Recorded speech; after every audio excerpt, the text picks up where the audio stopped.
नीतीश कुमार मंद मंद मुस्कुरा रहे थे कि बीजेपी का साख धीरे धीरे बिहार में गिर रहा है। बीजेपी बहुत दिन तक टिक नहीं सकती बिहार में। सत्ता पक्ष में रहे गठबंधन के साथ प्यार उमड़ने लगे तब भी बड़ा डर लगता है कि बिहार में क्या खेला होने वाला है। बीजेपी सत्ता के राज में, सत्ता लेकर के सत्ता के लोभ में इतने मदमस्त हो जाती है कि सब कुछ भूल जाती है। सम्राट चौधरी जब थे प्रदेश अध्यक्ष तो उनकी थोड़ी बहुत एक्टिविटी दिखती थी, लेकिन दिलीप जायसवाल क्या कर रहे हैं ये तो खुद जेपी नड्डा को भी नहीं पता चल रहा है। बार बार बिहार का दौरा करना और इन लोगों को फटकार लगाना इस बात की तरफ इशारा करता है कि जरूर बीजेपी के अंदर कुछ ना कुछ चल रहा है, गुटबाजी हावी हो चुकी है। नोरमा ग्रुप, जो सोचता है वो करता है, आपके अपने सपनों का आशियाना। नमस्कार, भारत लाइव देख रहे हैं आप। ये पक्की खबर है, एक बार फिर आप सभी दर्शकों के बीच पक्की खबर लेकर हाजिर हैं। बिहार के मुखिया नीतीश कुमार और उनकी स्ट्रेटजी, उनका प्लान कब बदल जाए कोई नहीं जानता है। वो उनके आसपास रहने वाले व्यक्ति भी नीतीश कुमार की एक्टिविटी से भांप नहीं पाते हैं कि नीतीश क्या बड़े फैसले करने वाले हैं। पिछले कई दिनों से बिहार के मुख्यमंत्री नीतीश कुमार खामोश थे और आज अचानक उन्होंने चुप्पी तोड़ दी है। कई ऐसे वजह हैं, कई ऐसे चीज़ें हैं जिसको लेकर के नीतीश नाराज चल रहे हैं। एनडीए गठबंधन में गतिविधियां जो उत्पन्न हुई हैं गिरिराज सिंह की यात्रा के बाद, हिंदू बनाम मुस्लिम की लड़ाई के साथ साथ कई चर्चाएं ऐसी चल रही हैं जैसे लग रहा है कि नीतीश अभी नहीं तो कभी वो पलटी जरूर मार जाएंगे।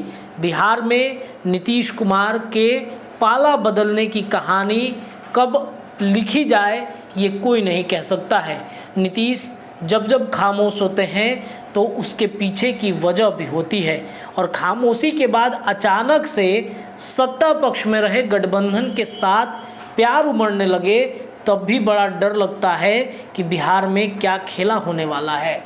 साल 2023 का ये समय याद कीजिए जिस समय तेजस्वी यादव को नीतीश कुमार ने क्या क्या नहीं कहा था।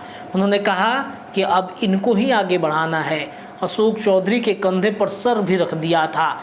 तब ऐसा लगा था कि 2024 का चुनाव भी नीतीश साथ में ही लड़ेंगे, लेकिन अचानक से वक्त बदल गए, जज्बात बदल गए और नीतीश फिर एनडीए के साथ गठबंधन में आ गए। एक बार फिर कहा तो ये जा रहा है कि सब कुछ ठीक है, लेकिन कुछ नीतियां बीजेपी की नीतीश कुमार को अच्छी नहीं लग रही हैं। उन नीतियों में नरेंद्र मोदी भले ही नीतीश कुमार को मनाने की जुगत में लगे हों कि उनकी हर डिमांड को लगातार पूरा किया जाए, लेकिन नीतीश का कोई एक ऐसा डिमांड तो है जो बीजेपी पूरा करने में असमर्थ हो रही है। नीतीश कुमार अपनी पार्टी जनता दल यूनाइटेड को मजबूत करने में लगे हैं कि बीजेपी का समर्थन भी अगर नहीं मिलेगा तो 2025 का चुनाव अकेले दम पे हम लड़ सकते हैं। 2024 लोकसभा चुनाव में 172 सीटों पर जदयू ने लीड लिया है और ये बीजेपी के लिए चिंता का विषय है। इधर बीजेपी ने जैसे ही इन चीज़ों का एक तरीके से कहें कि एनालिसिस किया तो बीजेपी लग गई सदस्यता अभियान में। सदस्यता अभियान में 1 करोड़ का लक्ष्य दिया गया था बीजेपी को बिहार में, लेकिन यहाँ पर दिलीप जायसवाल फेल हो गए। दिलीप जायसवाल बीजेपी के प्रदेश अध्यक्ष हैं और जैसे ही दिलीप जायसवाल फेल होते हैं बिहार बीजेपी की भद पिट जाती है। नीतीश कुमार मंद मंद मुस्कुरा रहे थे कि बीजेपी का साख धीरे धीरे बिहार में गिर रहा है। बीजेपी बहुत दिन तक टिक नहीं सकती बिहार में।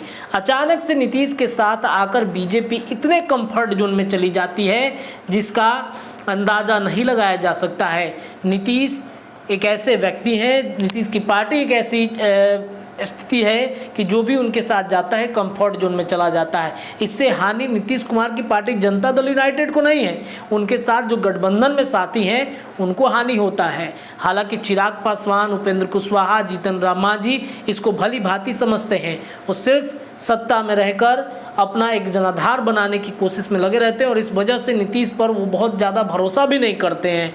वो अपनी रणनीतियों को अच्छे से समझते हैं और उस रणनीति पर अपना काम भी करने में लगे रहते हैं। लेकिन बीजेपी सत्ता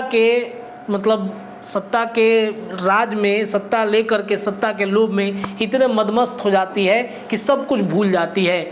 जो 1 करोड़ की सदस्यता अभियान 1 महीने में रखा गया था, महज 30 लाख ही पहुंच पाया और इससे दिलीप जायसवाल की भद पिट गई, बीजेपी की भद पिट गई और ये स्पष्ट हो गया कि बिहार बीजेपी में कोई भी व्यक्ति सीरियस नहीं है। सम्राट चौधरी जब थे प्रदेश अध्यक्ष तो उनकी थोड़ी बहुत एक्टिविटी दिखती थी, लेकिन दिलीप जायसवाल क्या कर रहे हैं ये तो खुद जेपी नड्डा को भी नहीं पता चल रहा है। विनोद तावड़े भी इसको लेकर परेशान हैं। बार बार बिहार का दौरा करना और इन लोगों को फटकार लगाना इस बात की तरफ इशारा करता है कि जरूर बीजेपी के अंदर कुछ ना कुछ चल रहा है, गुटबाजी हावी हो चुकी है और एक गुट चाहता है कि दूसरा गुट का व्यक्ति सदस्यता अभियान नहीं करा पाए।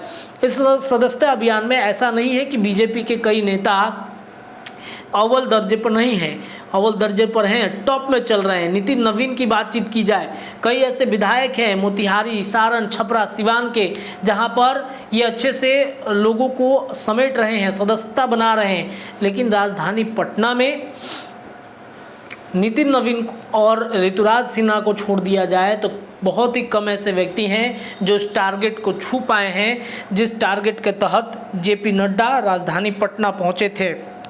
अब बात करते हैं नीतीश कुमार के उस प्लान की जो लीक कर गया है। नीतीश कुमार ये बात सब कुछ समझ गए कि बीजेपी का बहुत ज़्यादा यहाँ पर अब जनाधार रहा नहीं, लोग भरोसा नहीं कर रहे हैं, लोगों के मन में बीजेपी से भरोसा खसक रहा है। इस वजह से सदस्यता अभियान में बीजेपी फिसड्डी साबित हुई। जनता दल यूनाइटेड के सदस्यता अभियान की अगर बातचीत करें तो इस वक्त टॉप पर चल रहा है। मनीष वर्मा को इसकी जिम्मेदारी दी गई है, अशोक चौधरी ने इसको भली भांति संभाला। इधर संजय जायसवाल से माफ़ कीजिएगा, संजय झा से लेकर के हर व्यक्ति जदयू का वो बूथ स्तर के कार्यकर्ताओं से मिलकर पार्टी को मजबूत करने की कोशिश कर रहा है। इधर मनीष वर्मा, उधर संजय झा और विजय चौधरी, अशोक चौधरी के साथ साथ खुद नीतीश कुमार ने 2025 नहीं बल्कि 2047 तक का एक लक्ष्य बना लिया है, जिससे जदयू कभी भी, जिस जदयू को की खत्म होने की बातचीत तेजस्वी यादव के तरफ से की जा रही थी, आज जदयू 247 का टारगेट रख के चल रहा है कि जनता दल यूनाइटेड में नीतीश अगर अपना विकल्प भी ढूंढते हैं तो 2047 तक पार्टी मजबूत स्थिति में रहेगी। कैसे, कुछ पॉइंट्स बताएंगे हम आपको, आप समझने की कोशिश कीजिए।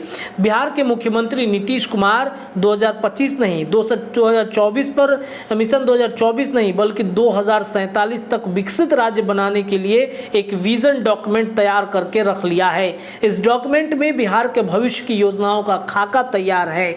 योजना एवं विकास विभाग ने इसके लिए काम शुरू कर दिया। मुख्य सचिव अमृतलाल मीणा ने कहा है कि ये डॉक्यूमेंट अगले 20 सालों के लिए बिहार के विकास का रोड मैप होगा। मुख्य सचिव अमृतलाल मीणा के मुताबिक इस डॉक्यूमेंट में हर विभाग के विजन को शामिल किया जा रहा है।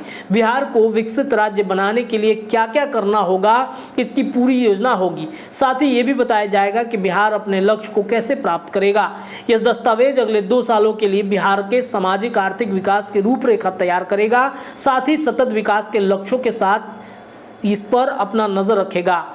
डॉक्यूमेंट में बिहार के विकसित राज्य को और तेज गति बढ़ाने के लिए इसकी भी योजनाएं तय कर ली गई हैं। बिहार अपने लक्ष्य को हासिल करने के लिए अपने संसाधनों का बेहतर इस्तेमाल कैसे करे, इसके लिए भी एक डॉक्यूमेंट तैयार किया गया है।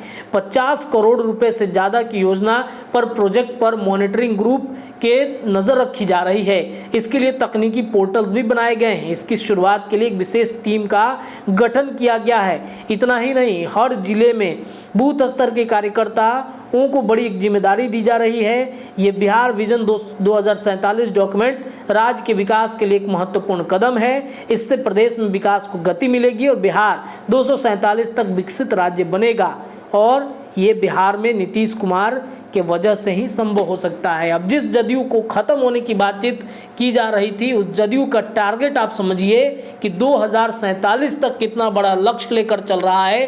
क्या ये विजन डॉक्यूमेंट बाकी पार्टियों के पास है? अगर है तो सार्वजनिक करने की बेहद ज़रूरत है। ये ताकत नीतीश कुमार दिखा रहे हैं अपनी बीजेपी को भी, और इस वजह से बीजेपी को आईना दिखाने की कोशिश नीतीश कुमार कर रहे हैं। और इस वजह से आज आपने देखा उनके चेहरे की मुस्कुराहट बहुत कुछ बता रही थी। नीतीश जानते हैं कि बीजेपी किसी भी वक्त बिहार में धराशायी हो सकता है। केंद्र में भले ही बीजेपी मजबूत है, लेकिन राज्य में चलेगी तो क्षेत्रीय पार्टियों की ही चलेगी। और भले नीतीश कुमार कुर्सी छोड़ दे, उनके विकल्प में जदयू के अंदर से किसी व्यक्ति को बैठा दे, चलेगा तो जदयू का ही चलेगा। इसमें राष्ट्रीय जनता दल के विजन क्या है ये अभी तक स्पष्ट नहीं है। क्या ऐसी हिम्मत किसी पार्टियों में है जो 2047 तक का विजन क्लियर करे, जो कि नीतीश कुमार की party Janata Dal United clear कर रहा है। हर एक पॉइंट पर बिहार में विकास की गति को कैसे आगे बढ़ाना है, इसके लिए नीतीश कुमार काम कर रहे हैं, बल्कि ये भी काम कर रहे हैं कि कैसे बिहार को विकसित राज्य बनाया जाएगा। क्या बीजेपी के पास ये विजन डॉक्यूमेंट है? अगर है तो सार्वजनिक करना चाहिए। क्या जो राष्ट्रीय जनता दल है उसके पास ये विजन डॉक्यूमेंट है? अगर है तो तेजस्वी यादव को सार्वजनिक करना चाहिए। लगे रहिए उपचुनाव में, नीतीश कुमार ने खेल कर दिया है बिहार में। फिलहाल के लिए इतना ही। देखते रहिए पक्की खबर, लगातार आपको अपडेट मिलेगा। धन्यवाद। आपके सपनों को हमने सजाया है, ई होम्स पैनोरमा को हमने बनाया है। ई होम्स मेरा एक सपना था जिसपे मैं पिछले 4 साल से काम कर रहा था। हमने जो बनाया है वो सबने है माना। ई होम्स पैनोरमा में हो आपका भी आशियाना। और फाइनली हमने 2021 में इस प्रोजेक्ट को लॉन्च किया। बहुत लोग अप्रिशिएट कर रहे हैं कि पूर्णिया जैसे शहर में, बिहार के, एक तो बिहार की बात करें उसमें भी पूर्णिया जैसे छोटे जगह में इस तरह का लाइफस्टाइल देना, ये सुन के हम लोगों को बहुत अच्छा लगता है। ई होम्स में हमने कुछ और भी किया है, जैसे हम जिस जगह में रह रहे हैं हमारे फैमिली सिक्योर हो, उनको सिक्योरिटी का ध्यान में रखा है। आपकी सुविधा और सुरक्षा आपके लिए खास है, ये आपका विश्वास है। इसमें आर्टिफिशियल इंटेलिजेंस का 7 लेयर सिक्योरिटी का हमने इस्तेमाल किया है। लस ग्रीन कैंपस को बनाया है। यदि हमारा बाउंड्री वाल है तो वो वर्टिकल गार्डन है। ये जितनी भी फैसिलिटी होता है एक इंटरनेशनल टाउनशिप में ई होम्स है, ये हम लोग विश्वास नहीं कर पा रहे हैं। जो भी हमारे मित्र दोस्त या जो भी हमारे बाहर के बाहर आते हैं तो हम लोगों को बहुत अच्छा सुनने को मिलता है और बहुत अच्छा क्रेडिट मिल रहा है। वो सारा हमने सिर्फ एक बिल्डिंग नहीं बनाया, हमें एक बहुत अच्छा लाइफस्टाइल दिया ई होम्स में, और मेरा एक सपना था जिसको मैं आज फुलफिल होते हुए देख पा रहा हूँ। ये आपका आवास है। ई होम्स पैनोरमा में अब आपका निवास है। E homes panorama, luxurious lifestyle redefined. Panorama group, जो सोचता है वो करता है। अगर ये वीडियो पसंद आई और वह बिहार के राजनीति और बिहारियत से सरोकार रखेनी तो सब्सक्राइब बटन दबा के चैनल के सब्सक्राइब कर ली। ओजे एगो घंटी बा, ओकरा बटन दबा देला से कुल सटीक और मारक खबर रुआ मुफ्त में मिल जाई। अगर रुआ पत्रकारिता के हमनी के नया प्रयोग में सहयोग कर चाहतानी तो ज्वाइन बटन दबा दी। पेटीएम नंबर नोट कर ली 9386 816 700। धन्यवाद।